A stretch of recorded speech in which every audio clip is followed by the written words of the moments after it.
देखो तुम लोग को 9th के फिजिक्स में पहला चैप्टर साइंस एंड मेजरमेंट का पार्ट 5 है। पार्ट 4 में बतलाए थे आधारी राशि और स्वतंत्र राशि। आधारी राशि या स्वतंत्र राशि फिजिकल क्वांटिटी दो तरह के होते हैं। आधारी राशि जिसे हम लोग स्वतंत्र राशि भी कहेंगे, दूसरा होता है व्युत्पन्न राशि। तो पार्ट 4 में बतलाए थे आधारी संख्या अंक बतलाए थे ना, और व्युत्पन्न अंक। थोड़ा सा इस पर हल्का झलक ले लो। जैसे कोई भी अंक 0, 1, 2, 3, 4 इन्हीं अंकों से, ये 10 अंक है ना गिनती में, दुनिया का जितना भी अंक है, संख्या है, सबका निर्माण होता है। लेकिन 4 लिखने के लिए हमें किसी दूसरे अंक की सहायता लेनी होगी? नहीं लेनी होगी। लेकिन अगर मान लो 4 पर आधारित अंक को लिखना हो तो जैसे 40 लिखेंगे तो 4 और 0 40 हुआ।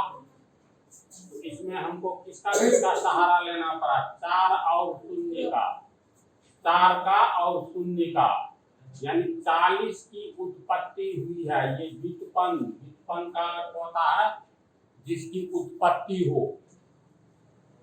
समझ गया? तो जिसकी उत्पत्ति होती है इसको व्युत्पन्न संख्या कहेंगे। और ये 4 लिखने के लिए 4 छोड़ करके इस 10 में से 9 में से किसी का सहारा नहीं लेना पड़ेगा। 5 लिखने के लिए सिर्फ 5 लिखेंगे।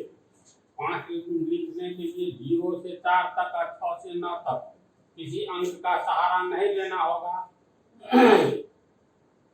लेकिन कोई भी 9 से ऊपर की कोई भी संख्या लिखोगे तो इन्हीं 10 संख्याओं का, 10 अंकों का सहारा लेना ही पड़ेगा।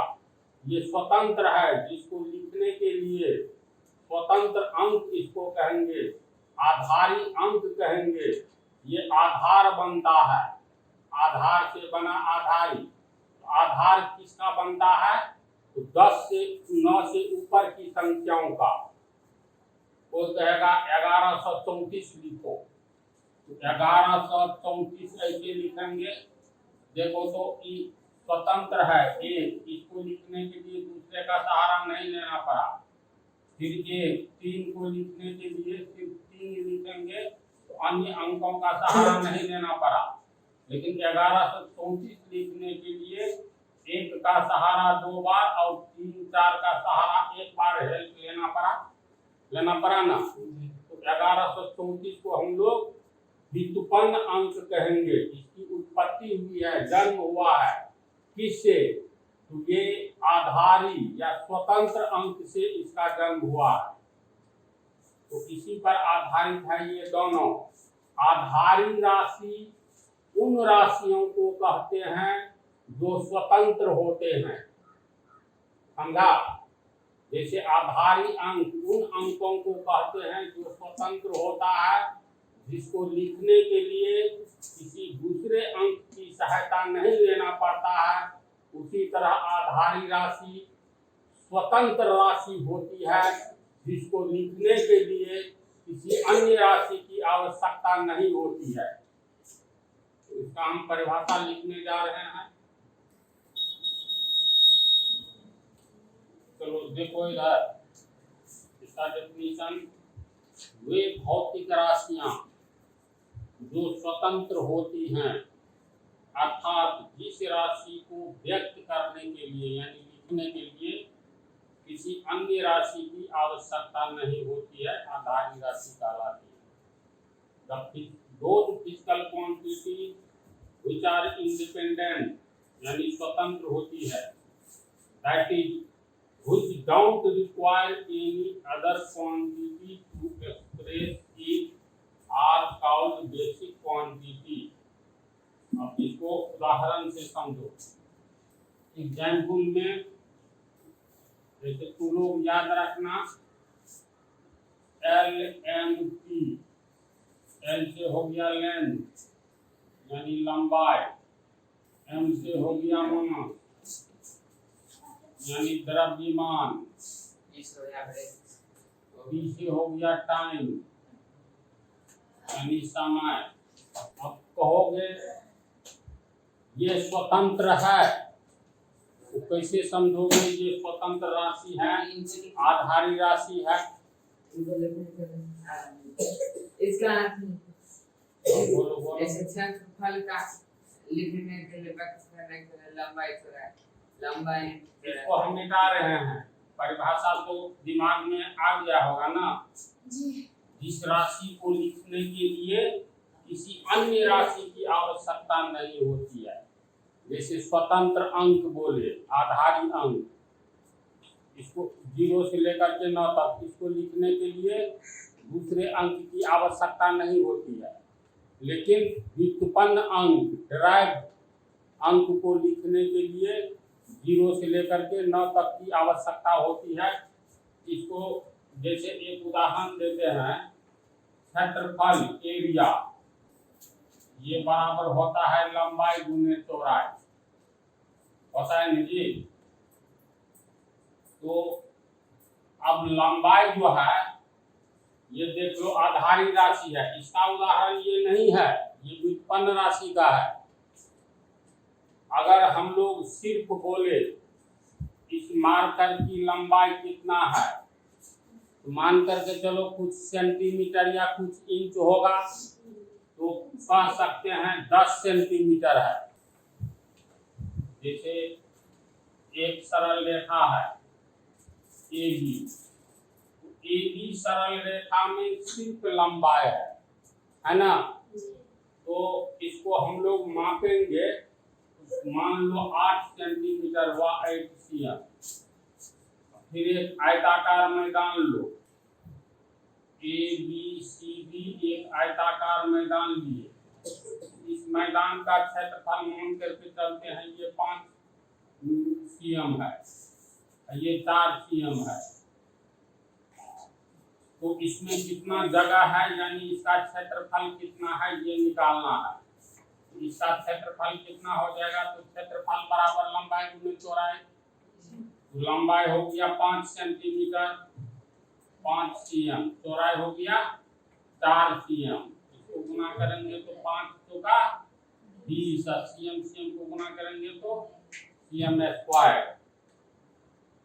अब ध्यान दो, AB सरल रेखा में सिर्फ लंबाई है, ये लंबाई को हम लोग मान लो सेंटीमीटर या मीटर, इंच, किलोमीटर जिसमें व्यक्त करें, तो लंबाई को व्यक्त करने के लिए, लिखने के लिए इसका मात्रक यूनिट है सेंटीमीटर, और क्षेत्रफल लंबाई गुने चौड़ाई जो हुआ, इसमें देखो लंबाई का सहारा लेना पड़ा ना, चौड़ाई भी एक तरह की लंबाई ही है। जो कम लंबा है इसको चौड़ाई कहेंगे, जो अधिक लंबा है इसको लंबाई कहेंगे। तो इसमें हमको 2 बार सहारा लेना पड़ा, ये चौड़ाई भी लंबाई है तो लंबाई का 2 बार सहारा लेना पड़ा। जैसे उदाहरण दिए 0 से लेकर के 9 तक आ जाओ, तो एक लिखने के लिए किसी का सहारा नहीं लेना पड़ा, लेकिन यही 11 लिखने के लिए 1 का 2 बार सहारा लेना पड़ा। इसका अर्थ हुआ 11 का जन्म हुआ है किससे, तो आधारी अंक से, स्वतंत्र अंक यानी 1 को 2 बार लिखते हैं तब 11 का जन्म होता है, यानी उत्पत्ति हुई है, व्युत्पन्न हो गया। जिसकी उत्पत्ति हो, जन्म हो, उसको हम लोग व्युत्पन्न कहते हैं, डेराइव्ड कहते हैं। तो 11 में 2 बार सहारा लेना पड़ा, किसका सहारा लेना पड़ा, तो स्वतंत्र अंक का। ये एक आधार बन गया 11 को लिखने के लिए। अगर 1 को 2 बार नहीं लिखेंगे तो 11 का निर्माण नहीं होगा। उसी तरह सिर्फ लंबाई देखो, AB सरल रेखा की लंबाई 8 सेंटीमीटर है, लेकिन जब हम एक आयताकार मैदान के क्षेत्रफल की बात करते हैं तो कितना जगह है, यानी इसकी क्षेत्र कितना है, अर्थात क्षेत्रफल कितना है, तो 20 सेंटीमीटर स्क्वायर, यानी सेंटीमीटर जो लंबाई के लिए प्रयोग किया जाता है, जो मात्रक यूनिट, इसका हमें 2 बार सहारा लेना पड़ा, तो 2 बार सहारा लेना पड़ा। इसका अर्थ है इसका सेंटीमीटर स्क्वायर का जन्म हुआ है। जैसे 11 का जन्म हुआ है, 1 से को 2 बार लिखते हैं तब 11 का जन्म होता है ना, उत्पन्न होता है 11। उसी तरह क्षेत्रफल 20 सेंटीमीटर स्क्वायर, यानी 2 बार सेंटीमीटर को गुना करते हैं तब क्षेत्रफल का निर्माण होता है। सेंटीमीटर स्क्वायर को या वर्ग सेंटीमीटर, इसका मतलब ये सेंटीमीटर या सेंटीमीटर स्क्वायर ये स्वतंत्र नहीं है। 2 बार सेंटीमीटर को गुना किए तब सेंटीमीटर स्क्वायर यानी वर्ग सेंटीमीटर बना है। तो ये जो है क्षेत्रफल ये स्वतंत्र है, नहीं है स्वतंत्र। क्यों नहीं स्वतंत्र है? क्योंकि क्षेत्रफल में हमें 2 बार लंबाई, चौड़ाई भी लंबाई ही है, तो लंबाई का 2 बार प्रयोग करना पड़ा है, तब क्षेत्रफल का निर्माण होता है ना। इसलिए क्षेत्रफल स्वतंत्र नहीं है, तो इसको कहेंगे जन्म हुआ है, व्युत्पन्न राशि है, डेराइव है। ये डेराइव मतलब व्युत्पन्न क्वांटिटी, डेराइव क्वांटिटी है।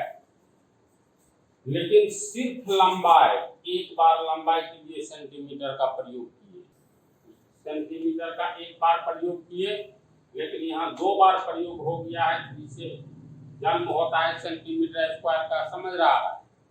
जैसे तू लोग और उदाहरण देंगे, तो लंबाई को व्यक्त करने के लिए हमें उसके मात्रक का, यूनिट का एक ही बार प्रयोग करना पड़ता है, चाहे मीटर के रूप में प्रयोग करो या सेंटीमीटर के रूप में प्रयोग करो, ये स्वतंत्र है। लंबाई को व्यक्त करने के लिए हमें सेंटीमीटर का सहारा लेना पड़ा, एक और केवल एक बार। बात को समझ रहा है? द्रव्यमान, जैसे हम लोग द्रव्यमान का उदाहरण ले, तो कोई मान लो ये गोला है, गोला को अगर हम लोग इसको तौलते हैं, वजन करते हैं, तो पता चलता है ये 100 ग्राम का गोला है, लोहे का गोला। 100 ग्राम जो है अपने आप में स्वतंत्र है, लेकिन डेंसिटी पढ़ेंगे, इकाई आयतन में उपस्थित पदार्थ के मात्रा को घनत्व कहते हैं। इकाई आयतन यानी V आयतन में अगर m पदार्थ उपस्थित है, इसीलिए इकाई यानी 1 में कितना, तो m/v, यानी ये बतलाएंगे तो घनत्व बराबर हो जाता है तुमको मात्रा बटा आयतन होता है। देखो मात्रा, मास के लिए हम लोग क्या प्रयोग करते हैं, यूनिट में मास का मात्रा ग्राम, किलोग्राम ये सब होता है ना। तो मान लो अगर हम लोग ग्राम का ही प्रयोग किए तो ये हो गया ग्राम, इसका मात्रक। आयतन का होता है क्या, आयतन का लंबाई गुने चौड़ाई गुने ऊंचाई। सेंटीमीटर ही अगर ले तो सेंटीमीटर गुने सेंटीमीटर गुने सेंटीमीटर 3 बार, तो सेंटीमीटर यानी cm³ हुआ। इसको हम लोग घनत्व का मात्रक जो निकालेंगे तो ये हो जाएगा ग्राम बटा को बोला जाता है प्रति, cm³ यानी घन सेंटीमीटर। अब इसमें तुम लोग ये ध्यान दो, ग्राम प्रति घन सेंटीमीटर। ये ग्राम जो हो गया किसके लिए आता है, तो द्रव्यमान के लिए। घन सेंटीमीटर आयतन के लिए प्रयोग किया जाता है। तो घनत्व का मात्रक जो है इसको हम लोग किसमें मापते हैं, तो मान लो ग्राम प्रति घन सेंटीमीटर, यानी 1 घन सेंटीमीटर में कितना ग्राम उपस्थित है। इसीलिए 2 घन सेंटीमीटर में कितना होगा, 3 घन सेंटीमीटर में कितना होगा। घनत्व का मात्रक में देखो तो ग्राम, ये ग्राम तो किसका मात्रक है? द्रव्यमान का। घन सेंटीमीटर किसका है? तो आयतन का। यानी इसमें ग्राम और घन सेंटीमीटर, यानी ग्राम और सेंटीमीटर, ये हो गया तुमको मास। द्रव्यमान के लिए प्रयोग होता है ना, तो मास के लिए, घन सेंटीमीटर आयतन के लिए, ये हो गया द्रव्यमान के लिए। इसका अर्थ ये हुआ घनत्व का जब हम लोग मात्रक निकालते हैं जो किस में मापा जाता है, जैसे समय मापा जाता है सेकंड में, मिनट में, घंटा में, ये सब में, तो घनत्व को जो हम लोग मापते हैं इसमें द्रव्यमान के मात्रक का सहारा लेना पड़ता है। द्रव्यमान की माप का सहारा और आयतन की माप का सहारा लेना पड़ता है। इसमें एक से अधिक राशि की का मात्रक का सहारा लेना पड़ा। जैसे 15 लिखने के लिए हमको 1 का सहारा लेना पड़ा, 5 का सहारा लेना पड़ा, तब 15 का जन्म होता है। जब 1 के आगे 5 आता है तब। ये दो स्वतंत्र है, 1 को लिखने के लिए किसी दूसरे अंक की आवश्यकता नहीं है, लेकिन 15 को लिखने के लिए 1 और 5 का सहारा लेना पड़ता है, यानी 15 स्वतंत्र नहीं है। इसी तरह घनत्व को जो हम लोग मापेंगे, जो लोहे का घनत्व कितना है, तो मान लो 5 ग्राम प्रति घन सेंटीमीटर। इसका मतलब लोहा के 1 घन सेंटीमीटर आयतन में 5 ग्राम लोहा आता है, तो 2 ग्राम घन सेंटीमीटर में 5 दूनी 10 ग्राम आएगा। तो इसका अर्थ हुआ घनत्व जो है, घनत्व कैसी राशि है? ये स्वतंत्र नहीं है। क्यों नहीं है? क्योंकि इसके माप को, इसके मात्रक को लिखने के लिए हमें द्रव्यमान का मात्रक का सहारा लेना पड़ता है और आयतन के मात्रक का सहारा लेना पड़ता है। जिस तरह 15 को लिखने के लिए 1 का सहारा लेना पड़ा और 5 का, तो तब 15 का जन्म हुआ। इसी तरह घनत्व की मात्रक का जन्म कैसे होता है? जब हम द्रव्यमान का सहारा, द्रव्यमान के मात्रक का सहारा लेते हैं और आयतन के मात्रक का सहारा लेते हैं, तब दोनों मिला करके घनत्व का मात्रक बनता है। इसका मतलब ये घनत्व का मात्रक निर्भर है, अपने स्वतंत्र नहीं है, इसे दूसरे का सहारा लेना पड़ता है। इसीलिए घनत्व का मात्रक या घनत्व क्या कहलाएगा? व्युत्पन्न राशि, यानी उत्पन्न हुआ है। ये समझ रहा है बात को? लेकिन जैसे कहेंगे किसी पिंड का, मतलब किसी गोले का द्रव्यमान 100 ग्राम है, ये 100 ग्राम तो ग्राम तो प्रयोग होता ही है द्रव्यमान की माप के लिए, तो दूसरे का माप का सहयोग नहीं लेना पड़ा। घनत्व के तरह द्रव्यमान और आयतन दोनों का सहारा लेना पड़ा, लेकिन द्रव्यमान के लिए सिर्फ ग्राम ये स्वतंत्र है, कोई दूसरा चीज का सहारा नहीं लेना पड़ा, न टाइम का सहारा लेना पड़ा, न लेंथ का सहारा लेना पड़ा। बोलो। 100 नंबर वाला में भी क्या? जैसे 100 ग्राम है तो वहाँ पे 0 का सहारा लेना पड़ा, उसको भी देखो देखो। अंक है ना, अंक यूनिट में से। हाँ, यूनिट में। तो स्वतंत्र राशि में जैसे लंबाई, बोलेंगे कितना लंबा पौधा है, तो 50 मीटर कहेंगे ना, लेकिन कहेंगे इस रूम की लंबाई कितनी है, तो 20 मीटर है मान लो। लेकिन जब ये कहेंगे इस रूम का आयतन कितना है, तो आयतन को घन मीटर में आएगा, यानी मीटर का 3 बार सहारा लेना पड़ा। 2 का 3 बार सहारा लो तो 222 का जन्म होता है। उसी तरह आयतन में तू ध्यान दो, आयतन की माप क्या होती है? मीटर में लेंगे तो लंबाई गुने चौड़ाई गुने ऊंचाई, तो लंबाई गुने चौड़ाई गुने ऊंचाई, तो लंबाई गुने चौड़ाई गुने ऊंचाई। तो देखो चौड़ाई भी एक प्रकार की लंबाई है, ऊंचाई भी एक प्रकार की लंबाई है ना। तीनों के लिए कहेंगे 10 मीटर, मान लो ये 5 मीटर लंबा है, 4 मीटर चौड़ा है और 3 मीटर ऊंचा है, तो इसका अर्थ हुआ 5 चौका 20 या 60 मीटर गुने मीटर गुने मीटर, मीटर क्यूब, यानी 60 मीटर क्यूब को घन मीटर कहेंगे, घन मीटर। तो आयतन में ध्यान दो, अगर किसी रूम की लंबाई कहेंगे तो सिर्फ 5 मीटर, मीटर का एक ही बार प्रयोग हुआ, यानी स्वतंत्र हो गया लंबाई लंबाई को लिखने के लिए एक बार उसकी माप जो होती है मीटर का प्रयोग किए, मीटर का 2 बार प्रयोग नहीं किए। 2 बार 1 का प्रयोग करेंगे तब तो 11 हो जाएगा, 2 बार 2 का प्रयोग करेंगे तो 2 2 22 नहीं हो जाएगा।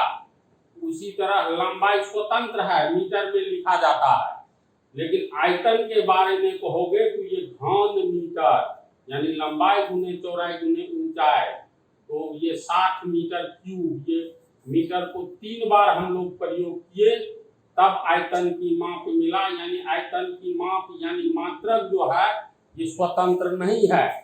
क्यों नहीं स्वतंत्र है? तो 3 बार लंबाई का ही प्रयोग किया गया मीटर के लिए, मतलब मीटर लंबाई के लिए आता है। तो इसका अर्थ है ये घन मीटर का जन्म हुआ है, ये व्युत्पन्न राशि हो गया। घन मीटर और आयतन व्युत्पन्न राशि हुआ, डेराइव्ड क्वांटिटी। क्यों? क्योंकि इसमें 3 बार हमें इसका सहारा लेना पड़ता है, तो लंबाई का, और लंबाई को लिखने के लिए सिर्फ मीटर में एक बार लिखे, किसी का सहारा नहीं लेना पड़ा। ऐसी बात दिमाग में आ रही है जो डेराइव्ड क्वांटिटी। जैसे टाइम को लिखेंगे तो 2 घंटा 44 मिनट, यहाँ पे टाइम में तो मिनट 2 बार आता है, तो मिनट टाइम का 2 घंटा 44 मिनट, मिनट को 2 घंटा में बदल दो ना, तो दशमलव में आएगा ना जी। एक ही बार न प्रयोग हुआ। किसी को 10 रुपया तुमको देना है, या मान लो तुमको स्कूल जाने में लग रहा है 20 मिनट, तो 20 मिनट कहो या इसको घंटा में बदल दो तो 1/3 घंटा होगा, सेकंड में बदल दो तो 1200 सेकंड होगा। लेकिन एक ही बार मिनट का प्रयोग हुआ, एक ही बार घंटा का प्रयोग हुआ, एक ही बार सेकंड का प्रयोग हुआ। लेकिन यहाँ तो आयतन में 3 बार एक ही राशि द्रव्यमान की मात्रा का प्रयोग हो गया। इसका मतलब द्रव्यमान जो है ये तो स्वतंत्र है, एक बार इसका प्रयोग हुआ। लेकिन आयतन में द्रव्यमान के मात्रक का लंबाई के मात्रक का 3 बार प्रयोग होता है, तब आयतन का मात्रक जन्म लेता है। इसीलिए आयतन स्वतंत्र राशि नहीं है, इसकी उत्पत्ति हुई है किससे? तो लंबाई गुने चौड़ाई गुने ऊंचाई, यानी लंबाई चौड़ाई और ऊंचाई तीनों के गुणनफल को हम लोग आयतन कहते हैं। यानी ये स्वतंत्र नहीं है, लेकिन सिर्फ लंबाई किसे कहते हैं? तो एक बिंदु से दूसरे बिंदु तक की सीधी दूरी को, स्ट्रेट डिस्टेंस को लंबाई कहते हैं। लेकिन आयतन किसको कहते हैं? लंबाई चौड़ाई और ऊंचाई के गुणनफल को आयतन कहते हैं। इसमें से एक गायब कर दो लंबाई, तो चौड़ाई और ऊंचाई कभी कहलाएगा आयतन? नहीं कहलाएगा। इसका मतलब आयतन का जन्म होता है किससे? तो लंबाई चौड़ाई और ऊंचाई को गुना करने पर आयतन का निर्माण होता है। लेकिन लंबाई का निर्माण किससे होता है? ये तो एक सीधी दूरी है। क्या समझ रहे हैं बात को? तो स्वतंत्र राशि के उदाहरण में तू लोग जैसे यहाँ पे देखो, एक बात और समझो, समय। देखो साइंस 100% समझने वाला है, ध्यान उधर उधर दोगे, एक बार मिस करोगे तो पुनः वीडियो देखो। अब जैसे फिर ध्यान दो, कोई आदमी मोटरसाइकिल चला रहा है, तो 2 आदमी मोटरसाइकिल चला रहा है, 2 आदमी एक ही सड़क पर, तो एक आदमी चला रहा है 60 किलोमीटर, एम से हो गया किलोमीटर, समझा? इसको कहते हैं प्रति घंटा, यानी 60 किलोमीटर प्रति घंटा, यानी 1 घंटा में 60 किलोमीटर जा रहा है। तो 2 घंटा में 120 किलोमीटर जाएगा, आधा घंटा में 300 किलोमीटर जाएगा। तो कहेंगे मोटरसाइकिल की चाल कितनी है, यानी प्रति घंटा कितनी है? तो प्रति घंटा 60 किलोमीटर है। इसका अर्थ है चाल जो है, अब चाल क्या हो गया? तो देखो चाल बराबर हो गया मोटरसाइकिल का 60 किलोमीटर, स्पीड, एच से हो गया आवर यानी घंटा। तो तो किलोमीटर प्रति घंटा में हम लोग चाल को मापते हैं। समय को जैसे सेकंड मिनट में मापते हैं, तो चाल को किसमें, किलोमीटर प्रति घंटा। अब ध्यान दो, तो किलोमीटर किसके लिए प्रयोग होता है, तो लंबाई के लिए। ध्यान दो, किलोमीटर किसके लिए प्रयोग होता है, लंबाई के लिए। और ये घंटा किसके लिए, तो समय के लिए। इसका अर्थ है किलोमीटर प्रति घंटा चाल की माप यानी मात्रक यूनिट जो होता है, इसमें तो हम ये लंबाई और समय का सहारा लेते हैं, तब चाल का मात्रक निकलता है। यानी ये स्वतंत्र है, नहीं है स्वतंत्र। क्यों नहीं है, क्योंकि इसमें समय और लंबाई का सहारा लिए तब हमको चाल का मात्रक यानी माप मिला। इसका मतलब चाल कौन सी राशि होगी, स्वतंत्र तो नहीं होगी, आधारी नहीं, डेराइव्ड है। शेषन आपको समझ रहा है। तो स्वतंत्र राशि यानी आधारी राशि, बेसिक क्वांटिटी और डेराइव्ड क्वांटिटी अच्छी तरह समझ रहा है। इसी तरह बहुत सारा उदाहरण है। जैसे न्यूटन के गति का जब दूसरा नियम बतलाएंगे तब तुम लोगों को पता चलेगा कि फोर्स यानी बल क्या चीज होता है। तो बल को फोर्स कहते हैं अंग्रेजी में, समझा। इसको संक्षेप में एफ लिखेंगे। तो फोर्स बराबर होता है मास। मास का मतलब हो गया द्रव्यमान, समझा। तो एम पटका एम लिखते हैं और गुने एक्सेलरेशन, फोर्स का ये यूनिट तो एम आई ए ले लेते, एम ए। तो बल बराबर मात्रा गुने एक्सेलरेशन, त्वरण। पढ़ाएंगे जो त्वरण क्या चीज है। इसका मतलब ये बल का माप जो लिखेंगे, दोनों को मिला करके मात्रा के लिए हम लोग प्रयोग करेंगे। द्रव्यमान के लिए या तो ग्राम प्रयोग करेंगे या किलोग्राम, यही सब न करेंगे। एक्सेलरेशन के लिए अलग से प्रयोग होता है। तो इस तरह ये फोर्स जो है ये भी स्वतंत्र राशि नहीं है। क्यों नहीं है, क्योंकि ये इसका, हाँ, इसका यूनिट यानी फोर्स का अर्थ क्या होता है। जैसे क्षेत्रफल का अर्थ होता है लंबाई गुने चौड़ाई, यानी दो ठो का सहारा लेना पड़ा। तो फोर्स को भी व्यक्त करने के लिए मास और एक्सेलरेशन के गुणनफल का सहारा लेना पड़ता है। इसलिए फोर्स भी स्वतंत्र नहीं है, आधारी राशि नहीं है, बल्कि डेराइव्ड राशि है, व्युत्पन्न राशि है। तो इसके उदाहरण में ये लिख लो, ये आधारी राशियों की संख्या 7 है। तो फिलहाल 3 लिखो उदाहरण में। इसके बाद ये 3 को लिख लो। इसके बाद हम दिखा देते हैं व्युत्पन्न राशि की परिभाषा और उदाहरण। अभी बतला ही दिए हैं। वे राशियां, ध्यान दो, वे राशियां जो आधारी राशि के पदों में व्यक्त किया जाता है उसे व्युत्पन्न राशि कहते हैं। तो पदों में व्यक्त किया जाता है, तो आधारी राशि जैसे MLT, मास, लेंथ और टाइम हुआ ना, इस पदों में व्यक्त किया जाए। जैसे क्षेत्रफल, आयतन, फोर्स, काज, एनर्जी। इसके अलावा और भी उदाहरण है। तो देखो क्षेत्रफल को हम लोग कैसे मतलब आधारी राशि के पदों में व्यक्त करते हैं। तो क्षेत्रफल बराबर क्या होता है, क्षेत्रफल बराबर लंबाई गुने चौड़ाई। तो बोलो तो इसमें लंबाई कौन सी राशि है, आधारी राशि है ना। चौड़ाई कौन सी राशि है, एक प्रकार की लंबाई है, आधारी राशि है। तो क्षेत्रफल हम लोग लंबाई गुने चौड़ाई को कहते हैं। तो क्षेत्रफल को हम लोग लंबाई और चौड़ाई के पद में, आधारी राशि के पद में व्यक्त किए। तो क्षेत्रफल हो गया तुमको व्युत्पन्न राशि। इसकी उत्पत्ति होती है क्योंकि क्षेत्रफल कहते ही है, लंबाई गुने चौड़ाई को क्षेत्रफल कहते हैं। तो लंबाई गुने चौड़ाई के रूप में यानी आधारी राशि के पद में व्यक्त किया जाता है। लंबाई और चौड़ाई, क्षेत्रफल को लंबाई गुने चौड़ाई, लंबाई और ये चौड़ाई दोनों तो आधारी राशि ही है। आयतन में आओ, तो आयतन को कैसे व्यक्त करते हैं। तो आयतन कहते किसको हैं, ये कहते हैं लंबाई गुने चौड़ाई गुने ऊंचाई। चौड़ाई और ऊंचाई भी लंबाई ही हुआ।